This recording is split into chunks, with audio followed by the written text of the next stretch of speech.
All right. If you have a plea bargain agreement with the state, the court does not have to follow your plea. If for any reason the court doesn't follow your plea and gives you more than you bargained for, the fact that you entered a plea will not be used against you and you will be allowed to withdraw your plea. Did you understand? Yes, ma'am. Did you understand you have a right to jury trial, a right for you or your attorney to cross-examine and confront any witnesses the state would call in the right to remain silent? Yes, ma'am. Did you understand by entering this plea, you were giving up those rights? Yes, ma'am. Did you intend to give up those rights and enter into a plea in this case? Yes.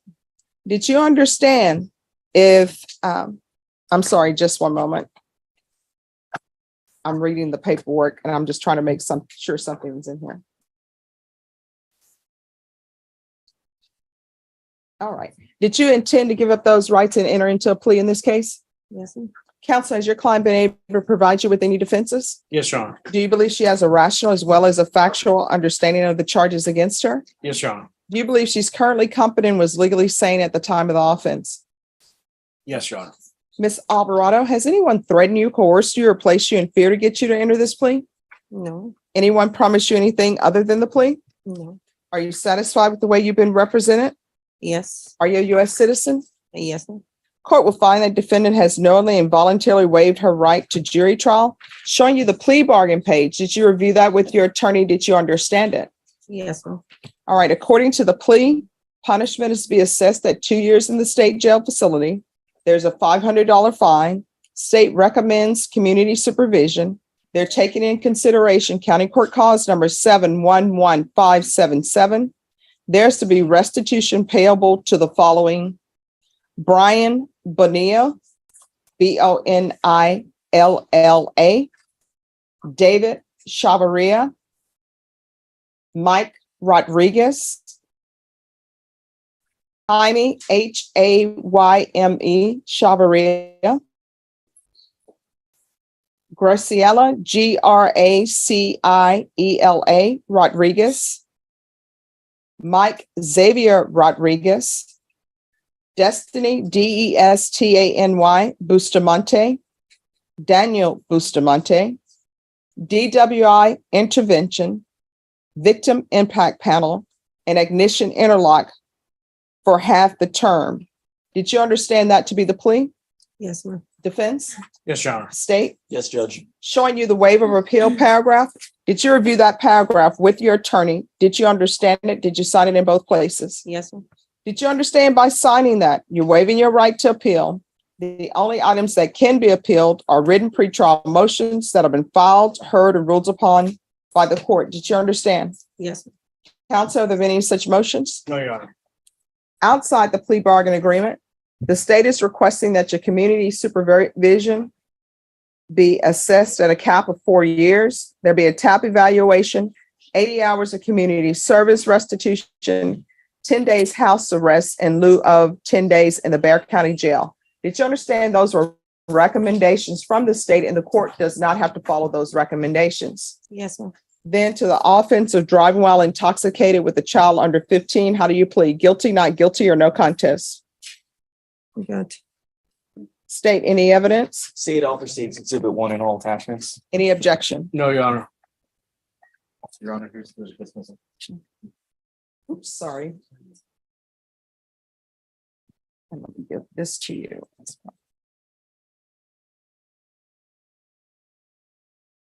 Showing you what's entitled waiving consent to stipulation of testimony and stipulation. Did you review that document with your attorney? Did you understand it? And did you sign it in all the appropriate places? Yes, ma'am. Again, did you understand you have a right to jury trial, a right for you or your attorney to cross-examine and confront any witnesses the state would call in the right to remain silent? Yes, ma'am. Did you understand that today the state will be presenting evidence in the form of witnesses' statements and police reports, but most importantly, there will be no live testimony? Did you understand? Yes, ma'am. Court will find that defendant has knowingly and voluntarily waived and consented to stipulation of testimony and stipulations. Court will accept into evidence states exhibits 1 and attachments and review the same.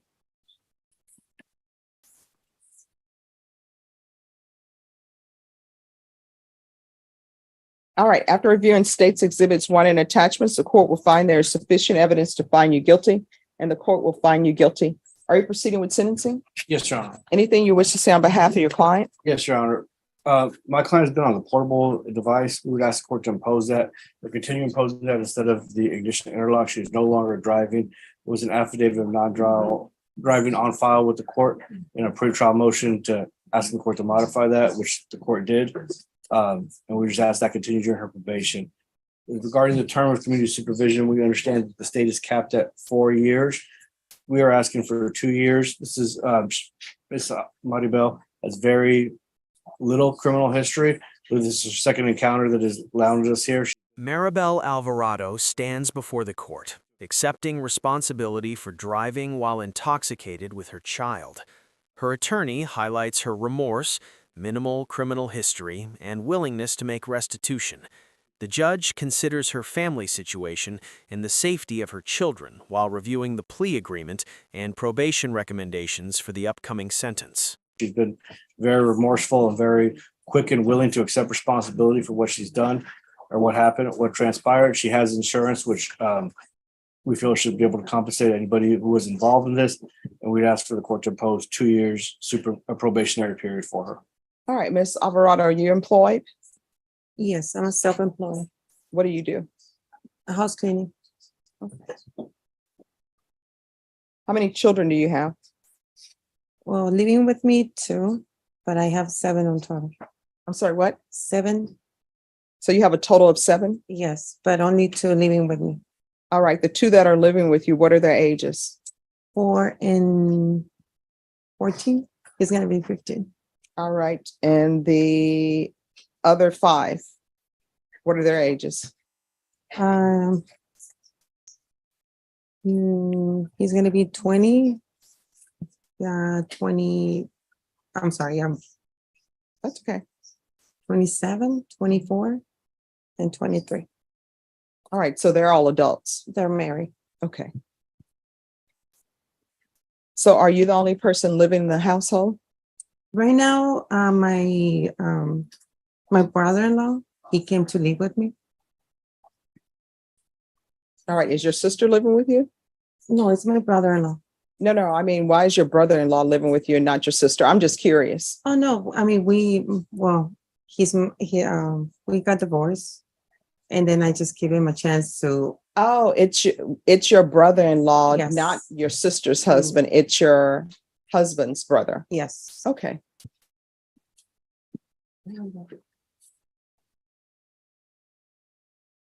All right, state, she's saying that she has the portable device. Yes, sir. And so they want to continue with the portable device. I'm being told that there's an affidavit of non-driving on file. Are there any vehicles at the home? Yes. If there's going to be vehicles at the home, regardless of the affidavit of non-driving, she'll need an ignition interlock on those vehicles because she has access to them. Do you understand? Yes. But I was gonna ask permission not to put it on his vehicle because it's his vehicle. you No, know? I mean, I understand, but the problem is you have access to drive it. So if you have a relationship with your ex's family, so much so that the brother-in-law can move in with you, that means that something could come up and he can say, hey, you can drive my vehicle. Then you're driving a vehicle with no ignition interlock on it.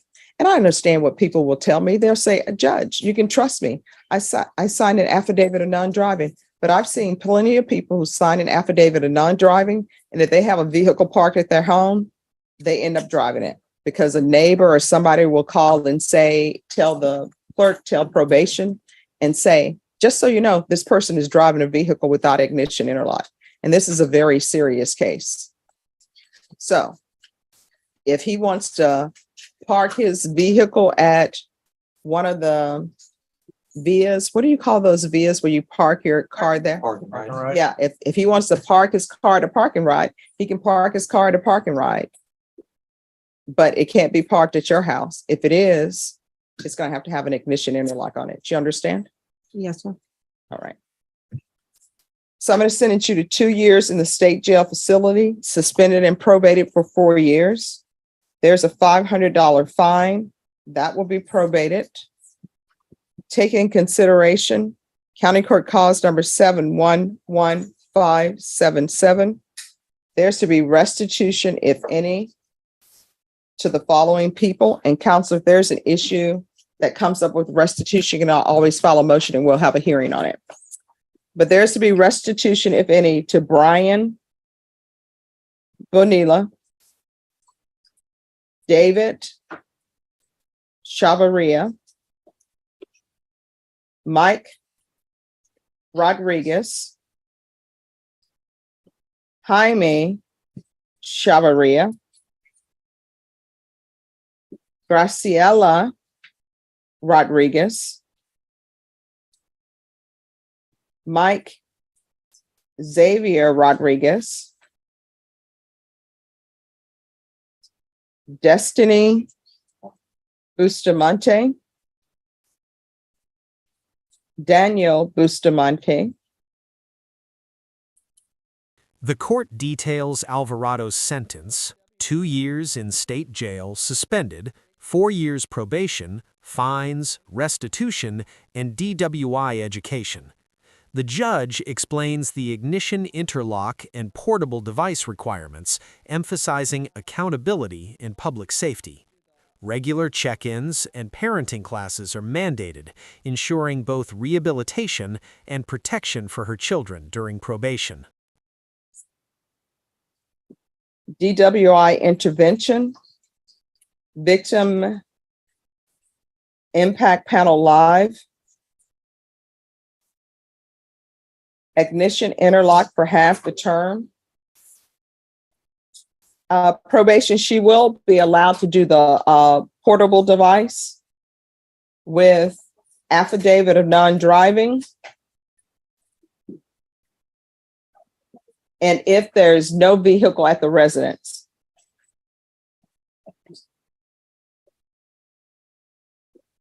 So if something were to happen and he decides to do the parking ride and not have the vehicle at the residence at all, then you can do the portable. But if that's not the case, you're going to do ignition interlock for half the term. You understand? Yes, ma'am.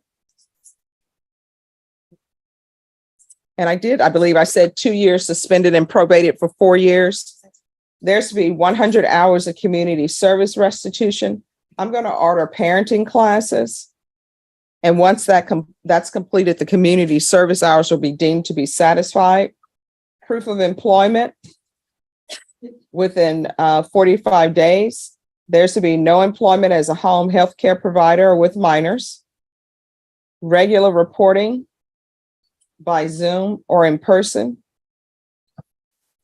Regular UAs, make sure they test for alcohol. There's to be 30 days house arrest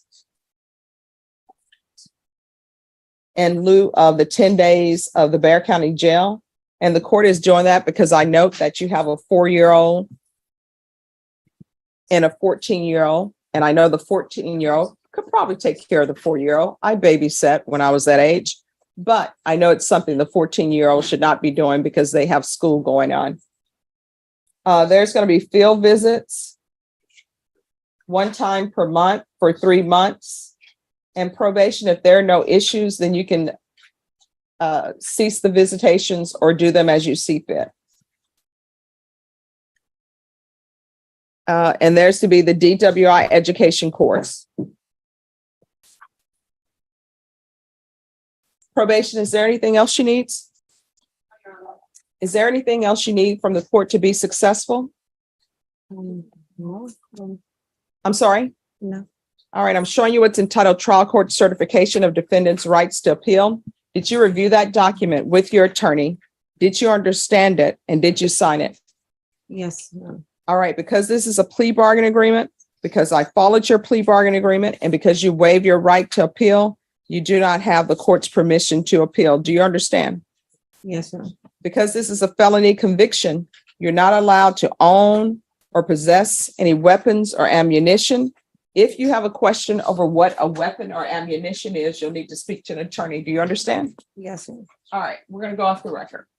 Here's the thing. A lot of people, sometimes they have no plan to drink where they're going. and I say sometimes, I would say about 15% of the time, people have no intention to drink at whatever the event they're at. But normally people do know they're going to drink. Anytime you're going to drink, I don't care if you're just thinking, I'm just going to take one drink. You need to have plans in place for a designated driver, because guess what? When people begin to be intoxicated, they always think, well, I'm just going to the corner. I got this. And usually they don't have this. And in your situation with those people that were in an accident, and it says they were non-fatal accidents, I'm sure it was fender benders, right? All of those people could be dead because of you. Your 4-year-old who was in the vehicle while you're driving intoxicated, 4-year-old could be dead. And the reason why I say that is because, and I say this, my statistic professor would be upset because I haven't done any statistics on it. But guess what I've discovered? Just in my time on the planet and doing this type of work, usually the person who is intoxicated, I don't care if there's a big fire explosion, if they ran into the beauty salon where everybody is, usually the person who's intoxicated walks away just fine. Some people say because you're so laid back and loose because you're intoxicated. Usually the person who ends up dying, soccer mom, just taking the children to soccer practice. In this court, I've had people where the grandfather ends up dying, just going on an anniversary to pick his wife up a meal to surprise her.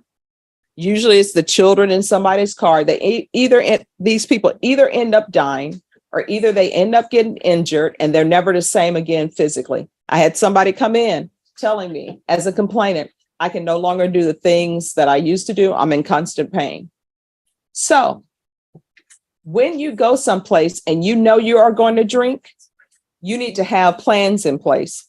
I don't drink alcohol. I don't think it tastes great. So usually I was always the designated driver, which means Sprite with lime was always free for me. People like, Stephanie, we'll buy your meal because you're the designated driver. If you get to a place and you didn't anticipate that drinking was going to be involved, you need to tell them, I don't have a backup plan, so I'm not going to drink at all. You understand? Yes, ma'am. All right. Good luck to you. Probation will speak with you. Thank you, counsel. Thank you, Judge. Rogelio Lara. The judge warns about the dangers of drinking and driving, recounting real-life consequences of impaired driving. Emphasis is placed on planning for designated drivers and preventing tragedies. Maribel is reminded of the serious risks she posed to her children and others, reinforcing the court's focus on responsibility, awareness, and long-term behavioral change. Hello. Judge. Hi. Where's your client? Should be working.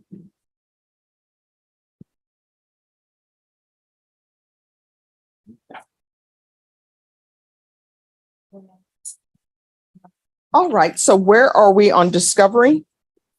Your Honor, I think we have everything that's in the state's possession. I have not quite gone over everything with my client, and there's also some witnesses that I need to interview on our end.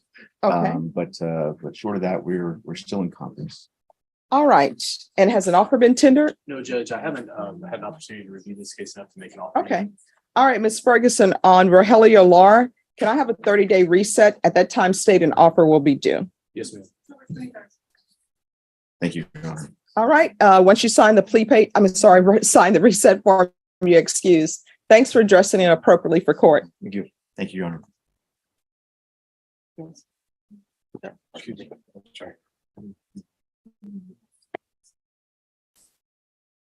Yes. And it's more than 10 days. I want to say, I put, yes. No. Okay. Thank you.